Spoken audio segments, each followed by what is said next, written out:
ബ്രസീലിലെ ഫോർട്ടലേസ നഗരമാണ് പൊതുവിശ്വാസ പ്രകടനത്തിന്റെ സാക്ഷ്യമായി മാറിയത്. ഏകദേശം 10 ലക്ഷത്തിലധികം കത്തോലിക്ക വിശ്വാസികളാണ് പരിശുദ്ധ കന്യകാമറിയത്തിന്റെ തിരുസ്വരൂപം ചുമന്നുകൊണ്ടുള്ള മരിയൻ റാലിയിൽ പങ്കുകാരായത്.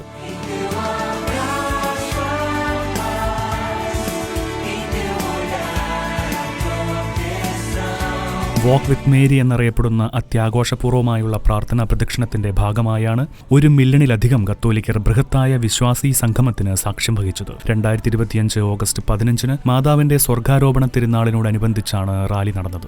ഞങ്ങൾ പ്രത്യാശയുടെ മാതാവായ പരിശുദ്ധ മറിയത്തോടൊപ്പം സഞ്ചരിക്കുന്നു എന്നതായിരുന്നു ഈ വർഷത്തെ പ്രമേയം.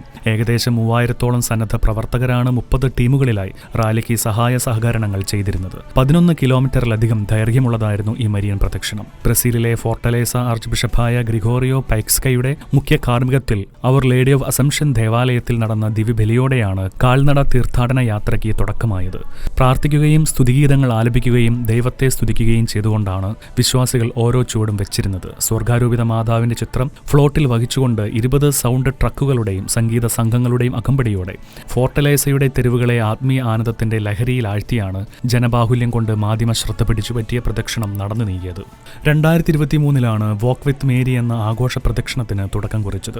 ലക്ഷക്കണക്കിന് ക്രൈസ്തവ വിശ്വാസികൾ പങ്കെടുക്കുന്ന ഈ ആഘോഷ റാലി ബ്രസീലിലെ ഏറ്റവും വലിയ കത്തോലിക്ക പങ്കാളിത്തമുള്ള ആഘോഷങ്ങളിലൊന്നാണ്. 2015 വാക്ക് വിത്ത് മേരി പ്രാർത്ഥനാ പ്രദക്ഷിണം ബ്രസീലിന്റെ സാംസ്കാരിക പൈതൃക പരിപാടികളിലൊന്നായി ബ്രസീലിയൻ ഭരണകൂടം അംഗീകരിച്ചിരുന്നു.